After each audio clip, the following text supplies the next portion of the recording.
Story of your story, because I think what you all have experienced is really beneficial to the body of Christ here. And I think it's your story has a lot of ebb and flow. And sometimes I always say, I always want more flow than ebb, but sometimes you get more ebb, and that's what teaches you to flow better in the Lord and stuff. But tell us a little bit about your story. How did it begin? How did y'all first meet? Tell us a little bit about that humble beginning back in the day. Okay, Mike had actually lived in Jackson young, and he had moved off to Baton Rouge with his parents and had just moved back to Jackson. It was a summertime. He was going into 10th grade and I was going into the 9th grade. So we were some friends and we drove by and he came out of his house and he just came to the driveway, and that was the first time I ever saw Mike. We didn't have a conversation. So anyway, then we went off to school. At that time, I was at Brinkley because Brinkley was separated in the 9th grade and Mike was at Callaway. And when I was sitting in I think it was French class, and I looked and there are two people going down the hall, and one of them was Mike. Well, he was supposed to be at Callaway, but at that time you could visit other schools, walking down the hall. Skipping school. Right, skipping school. He skipped school. Oh, no. And I looked and I said, oh, he has so much confidence. It was like Grease. When you look at Grease, here's this man, dark That's an old hair. movie. If y'all know, we're so much older than most of them. And I said, oh, he's so confident. Look at this man. And I just see him walk down the hall. We didn't talk either. He's just walking down the hall. Well, we went to an Alice Cooper concert. Who was there but Mike? This is actually when we first met. We tell our friends this was our first meeting. I sat next to Mike. And actually, I was flirting. But he wasn't taking it. He was watching the concert. We did have conversation. We got to know each other a little bit, but like I said, I was flirting. He wouldn't have anything with it. Nothing happened after that. That much longer, I was with a friend, and she had an older boyfriend, but we didn't have a driver's license. We were driving a car without a driver's license. And at that time, I think it was 55. This is back in 73. Was like 2-lane. And they had stopped for a license check. Well, we had to pull over because we knew we were going to get in trouble. They just happened to be behind us and pulled over and said, well, let us take the driver's seat and y'all come with us. So we traded out. I ended up with Mike, and later on I said, will you go on your paper route with me? And I said I would. What a great first date. Yeah, really. Invitation to a paper route. 15 years old. And at that point, I was in homeroom, and his friend said, someone wants to ask you out. And I said, well, who is it? He opened up a book. He wrote his name and shut the book back. He said, you're going to have to find it. And it was Mike. So he asked me out, and I was 15, Mike was 15. Wow. So that's how we, very young. Wow. Too young. Tell us more about the Alice Cooper concert. That's crazy. You guys were young and in love, and I think we might have a picture of when you were young and in love right there, back in the day. Some great pictures. But being young and in love brings challenges. You all were just teenagers, right? And so that started. Here you are, married all these years later. Tell about what the challenges were being young and in love. What were some of those struggles early on? Well, I was a pretty independent person, to say the least. I got in a lot of trouble as a teenager. I wasn't your typical teenager that did everything you were supposed to do, and all that. And so had a lot of rebellion in me. I was very independent. Terry's siblings were like 16 to 20 years older than her. Her parents were raising her by herself. I was actually an only child.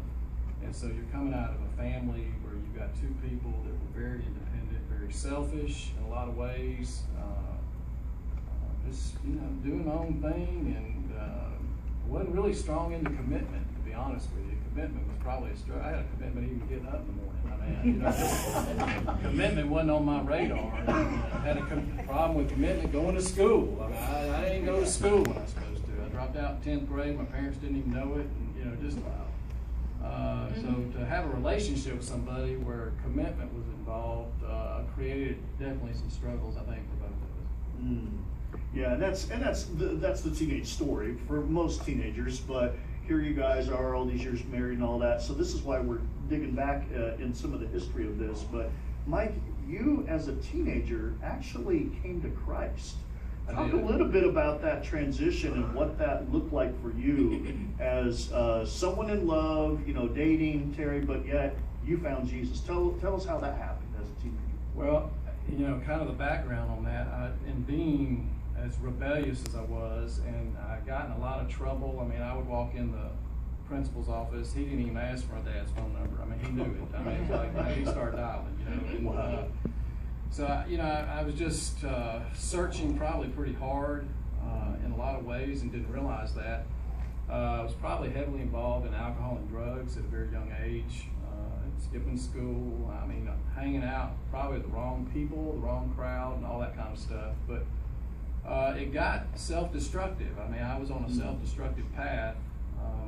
I ran away from home at 15, took a credit card that my parents had that they didn't know I had, and went out to Texas for 2-3 weeks. So wow. And I got back, got in trouble, went along my life a little bit further, and it really kind of got a little bit more difficult. I had a motorcycle wreck. I was in the motor. I still ride motorcycles.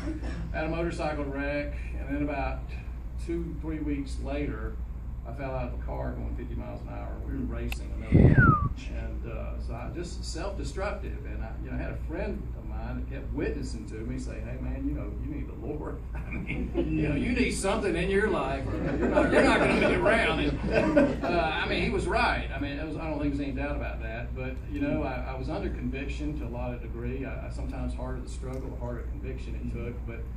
I finally made up my mind at one point, right before my senior year of high school. I just said, I know I'm not going to be here if I don't do something. I said, if God is really real, if this is something that I can really experience, after he witnessed to me, I said, I want to experience that. So a friend of mine that later became a pastor and his girlfriend led me to Christ at the age of 17. And I think salvation is an experience different for some of us. Some of us don't sense anything or feel anything. But let me tell you, folks, I felt like the weight of the world came off my shoulders and had a radical salvation. And I'm showing up to school my senior year carrying a Bible. Wow. And people are going, "What is up with this guy?" Because they knew who I was and who I was becoming, and so it was a real radical transformation for me when Jesus came into my life. Right. And so I love those kind of stories. That's incredible, isn't it? Especially as a teenager, to have that kind of a radical conversion. So Terry, here, Mike goes through this, right? And you guys are dating, you're in love, and man, you guys are tight, and you see this in Mike. What's your reaction? This is weird, right, to you possibly. So what was your reaction? Mine was, it was such a drastic change, and it was real. It wasn't like one day he was carrying the Bible to school and the next day he wasn't. It was real, and he read the Word, and it was just so much to him. But I wanted Mike as a boyfriend so much. I wanted that, but I didn't want that. It's hard to describe, but we went out with the same friends, and they said, "Do you want to know Christ?" And I did, and I said the prayer. But you know what? I tell everybody, you can say that prayer, but that doesn't mean that you have invited Christ into your heart. I did not. I wanted to do it because Mike, because my friends Janet Lee, who have since been married. So here I was, I said the words, but everybody knew that my life had not changed. I wasn't into drugs and alcohol, but I did not desire to go to church. The only reason I would go is because Mike would go, our friends would go. Anytime, and back then, we were in the Baptist denomination. You'd go Sunday morning, Sunday night, Wednesday night. I would go when Mike would go, but it was not for me. So this is part of our marriage testimony because of all these years later, what takes place. And so you all ended up, as teenagers, getting married. Our senior year. Your senior year. You fell in love. You guys got married. And so Mike's on fire for God, radical change. And Terry, that's not your story so much. So, even when we were kind of going over your story yesterday, you talked about, that's kind of like we run equally yoked. From the beginning, you didn't really know it. You just kind of thought, like, this is kind of what we should do. What was your relationship with God like when you first got married and started a family? Because you guys started a family right off the bat. We did, very, very young, and we both went to school full time, and I was working full time. Terry was working part time. We were very involved in ministry. We were teaching Sunday school at a church, very involved in the church, very active. And life's rocking along, going pretty good for the most part for about 4 or 5 years. After about 4 or 5 years, I get a job opportunity to move off somewhere, and Terri had a year of school left. So we made a decision that I would go on and start this job, and she would stay here and finish things up. And so we kind of separated. We'd see each other on weekends, or some weekends, and that kind of thing. But it was probably really a bad move, because I was still young, and even though God had changed me, a lot of my behaviors and habits were still with me a little bit. I mean, God was doing a work, but it was a slow work. It wasn't like, even in this radical salvation experience, I still had some old behaviors, I had some old thought patterns, I had some independence and rebellion in me that, so I just kind of really struggled with commitment. And I was struggling at that point with my commitment with God, and even my commitment in marriage, and while we were apart. And then Terri finishes up school, and we get back together, and I'm trying to get, it's almost like I was kind of living like a single guy, really, to some degree, during those times, that year we were separated physically. And we get back together, and I'm going, I got to get back on track. I got to do the right thing here. I was convicted about it. So I start trying to get back on track, and there was a desire in me to move toward ministry. And wanted to go to seminary. So I actually quit my job. We moved to Fort Worth, Texas, and getting ready to go to seminary to follow what I feel like is a calling in life. I'm getting opposition from her, like, I'm not in this, I'm not behind you in this. And the bottom line, I started getting mad at God, and I was frustrated with her, and I don't think God has a problem with us getting mad at him, because in a real relationship, you get mad sometimes, don't you? Really, so I was kind of mad at him, not knowing what was going on. I was frustrated with her, and you can kind of tell your take on that. Basically the whole reason why we physically by choice separated is because my parents said, you're getting married at 17, but you're finishing, you're getting a degree. Mm-hmm. Whatever it takes, you're getting a degree. I had been accepted to Baptist in my program, and so I knew I had to stay here. If I went to Southern, where we were in Hattiesburg, then it would take just that much longer. Mm-hmm. So that's why we made that decision. It was not a wise decision. And in all that, after all said and done, we moved to Texas. And I was not supportive, and he did want to go to the ministry. We separated, actually, separated, not... we don't want to be married anymore. Lived apart, separated. We're done. So we're going, oh my gosh, and our friends are going, oh my gosh. And it was just, more me leaving and having bitterness, and there's just so much that took place, So we did separate, and we separated a whole like almost the whole year. He said, I'm you know what, I'm done. The end of the summer, it was in January, at the end of the summer, he said, I'm taking the children, I'm going back to be supportive with our families, and he moved back here. Well, when he did, we started talking, and we reconciled. So at this point, we have reconciled, and this was back in 85. Right. Yeah, and you talked a little bit when we were chatting about this, Terri, that there were times when you were away during that year, you would just go on drives at nights by yourself around Dallas and Fort Worth, and there were those moments where you said there were times you just felt like you just wanted to run off the road. Right. That what is there about this life that is worth living right now? Right. And so I want many of our ladies and guys here too. Some of us have been to that end of the rope, haven't we? Mm-hmm. And you know what that's like, and you know how difficult it is to be so desperate for any kind of hope or life, especially in a marriage relationship. So you all decided to get back together, try to reconcile this. By the way, your children are beautiful. We had I think a picture of the kids when they were little, just real cute little kids. And so raising their children as well, trying to make this work, daddy and mommy working this thing out. So you reconciled. So what was that like? How did that work? How did it last? Tell about kind of that next phase of your marriage. Well, it did very good. We were doing very well. We rocked on for a while, and we were doing okay. I guess we were doing all right, but I kept wanting to move toward God and ministry, and I mean, she kept bucking me.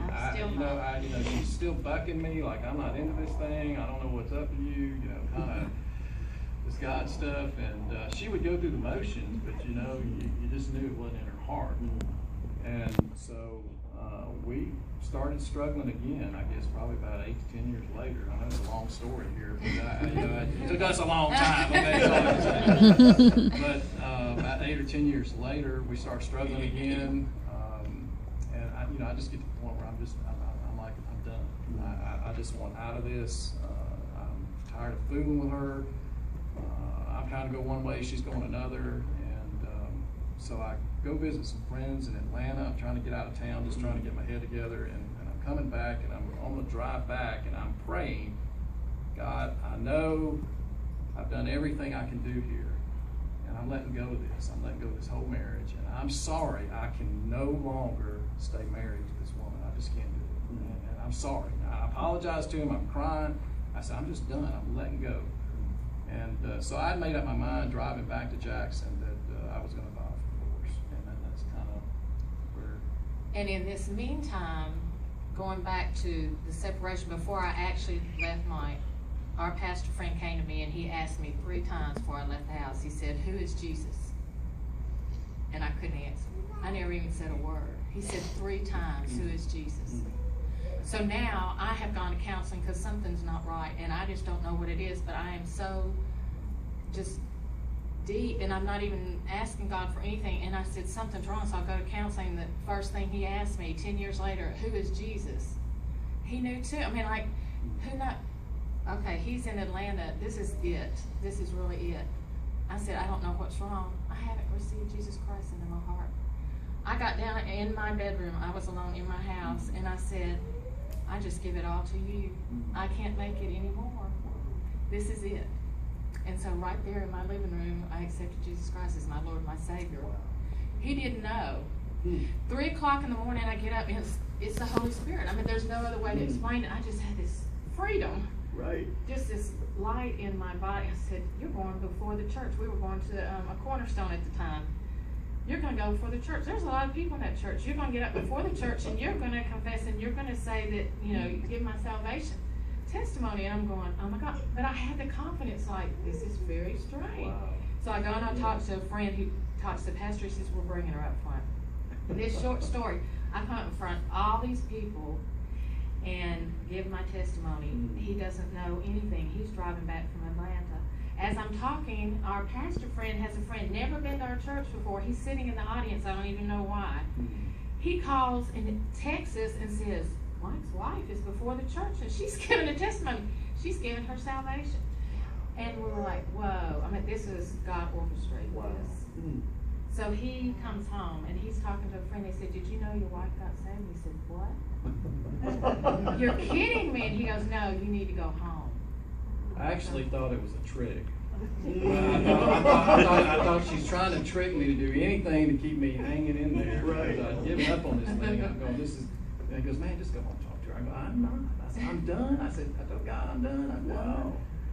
And so he finally convinced me, why don't you just go talk to her? So I walk in the door, and I look at Terry, and I knew in my heart that God had changed her. I don't know how to describe it. Her countenance was different, her spirit was different, her attitude was different. And she says, I don't care if we stay married or not. She goes, I accepted Christ, and he's in my life. And I was so mad at that point. I'm going like, why, God, did you wait till I just and done? And now here you come in, and I'm going like, you're messing up my plan.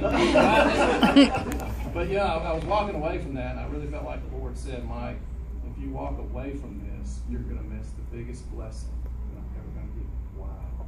If you walk away. So I did, and I'm so glad I did. What a beautiful story. But it doesn't stop there either, right? I mean, this is the ebb and flow piece, but after all those years of built up anger, resentment, and I think that was a word we identified with yesterday. We talked about that, and just, not getting along, if communication wasn't quite there. You weren't one in the spirit at all. It was unequally yoked. Now all of a sudden it's coming together. How did you restore this? I mean, what were the steps you took to help us here understand moving forward in your new marriage kind of experience?